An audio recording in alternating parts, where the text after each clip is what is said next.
August 24th, 2022. Today I want to discuss about the issue that's coming up here. In fact, it should be announced sometime later today. Biden's student loan forgiveness plan, which seems to be the kind of the big news here that's coming up. And basically, one of the questions I've had all along, maybe you all have had too, is why is this legal? I mean, what right does a president to arbitrarily forgive literally many, many billions of dollars worth of loans? And so I did a little research on this. Kind of, I found an article in Forbes, which I think kind of goes through it good enough to explain what's going on. And the answer is kind of yes, no, and maybe a little bit of maybe, but probably so. Essentially, by executive order, he can't just waive it outright because that would require an act of Congress. But apparently over the years, there have been certain laws that have allowed regulatory changes that can be made to loan programs with certain restrictions that would allow them to redefine things and forgive things and do different things. It would seem like that's possible. And some of these authorities have been used during the Obama administration, I guess, to a much lower level of effect. And so it's really through a regulatory process that it could be possible to implement these kind of changes. So I'll go into a little bit about this. By the way, if you like these videos, please give me a like. If you're a subscriber, if you haven't subscribed, please subscribe and give me a like. And of course, you can, forward these to other people, and comments are appreciated. So essentially what we're talking about here is that they could use the regulatory process and then sort of redefine what's required and effectively do what they want to do. Now, there is one constraint on it, and that is a regulatory change can be rejected by Congress with a vote within 60 days, which require both houses. However, since the Democrats control Congress, that vote is very unlikely to happen within 60 days. And of course, by the time the next Congress comes in, even if the most favorable outcome occurred, it would be too late. So effectively, it looks like he probably can do this thing. Now, what's being proposed is that $10,000 of student loan would be forgiven for people earning $125,000 a year or less. And that's another requirement. The regulatory laws that are in place require means testing as a criteria for doing this. And that's probably one reason why it's being done like this. And there may be other reasons why it's being done the way it is. I mean, some of the more radical people, your AOCs and Bernie Sanders would just like to see them completely forgiven, I guess, all $1.6 trillion worth of it. But apparently that's not going to happen. In fact, this is a very modest movement in that direction compared to what the real radicals want to do. So, so the other way it could be opposed would be through lawsuit. And the article that I cite, I'll put in the description below, is that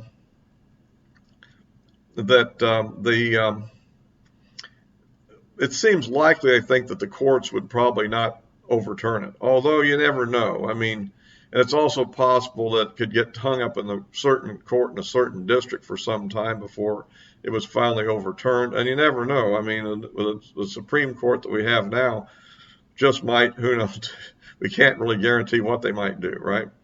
So, they might really take a bolder stance than we've seen in the past. Then again, they might not. So that's kind of it. That's on the legal issue. Now, the other issue that you have to take a look at here is what I call the political issue. Is this going to be very helpful to the Democrats in the fall campaign here for Congress and the Senate? And that's where it gets a little iffier. I mean, first of all, we're dealing with people that haven't paid off their student loans, and some of them have much bigger student loans than that, and some of them have much smaller student loans than that. And then the other thing is there's many people who never had a student loan. So you're going to have people who didn't go to college who probably are making less income than those who are in college, having to effectively through taxes help pay, you could argue, um, for the student loan forgiveness program, and therefore they might be motivated to be somewhat angry, and there might be a little bit of a backlash.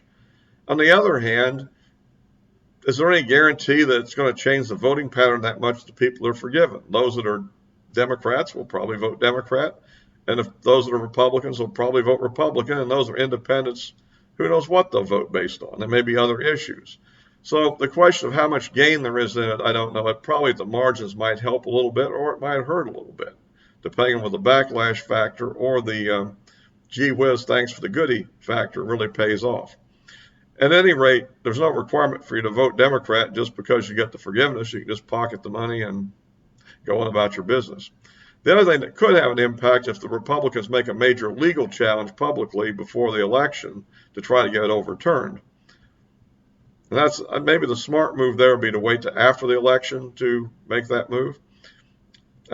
Or maybe it won't be people that are directly political that'll do it anyhow, but maybe it'll be some kind of, you know, people that have some kind of standing or interest in the issue somehow.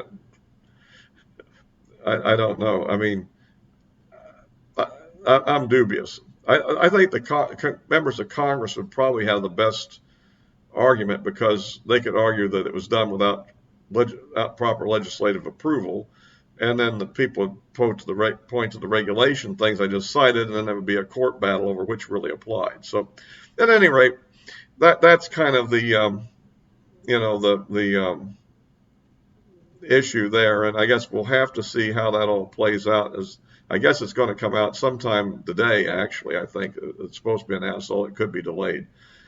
But this has been pending, but it will still be a disappointment to AOC and company because they were expecting a lot more.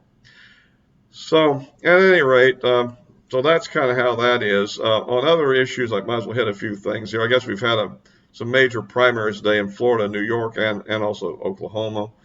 And I guess, Charlie Crist will be the Democrat opponent of Ron DeSantis in the Florida gubernatorial race.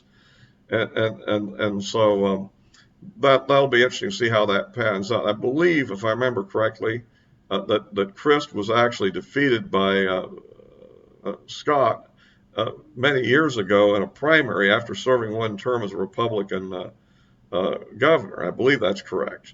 And so I guess he's now trying to make a comeback as a Democrat. So so that's one of the interesting cases there. The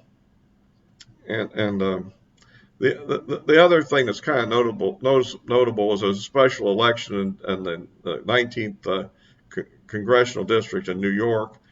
And in that one, there was a very tight race. It looks like about 2-point separation, roughly maybe 2.5, something like that, between a Democrat that's campaigned as being a pro-abortion candidate and a Republican who I don't know what his position on that. I suppose was pro-life, but I'm not sure. He was primarily supposedly campaigning principally on the crime issue and the inflation issue and things of that sort.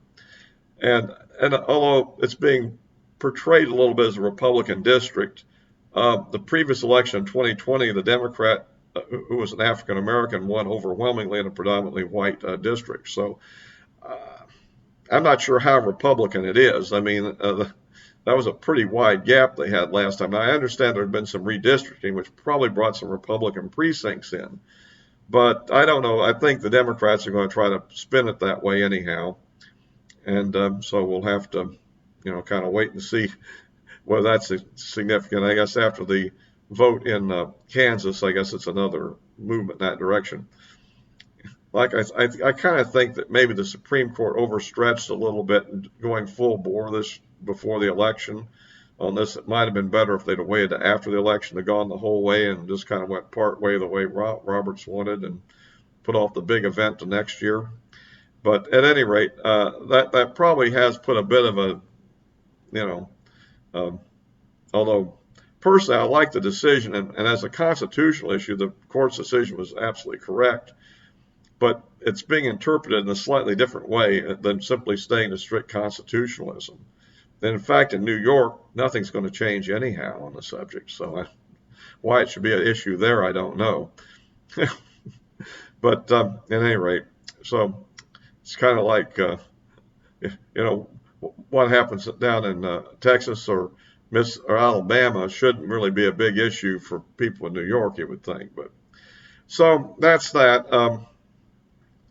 And I guess the other issue that's kind of come up lately, I'll kind of briefly mention before I end this thing, that I guess Biden is sending a bunch more munitions and armament to Ukraine. Apparently, and interesting enough, they're even sending some basic 105 millimeter howitzers now. Before they were saying gigantic, the big 155 millimeter towed howitzer, that's sophisticated one they came out with several years ago.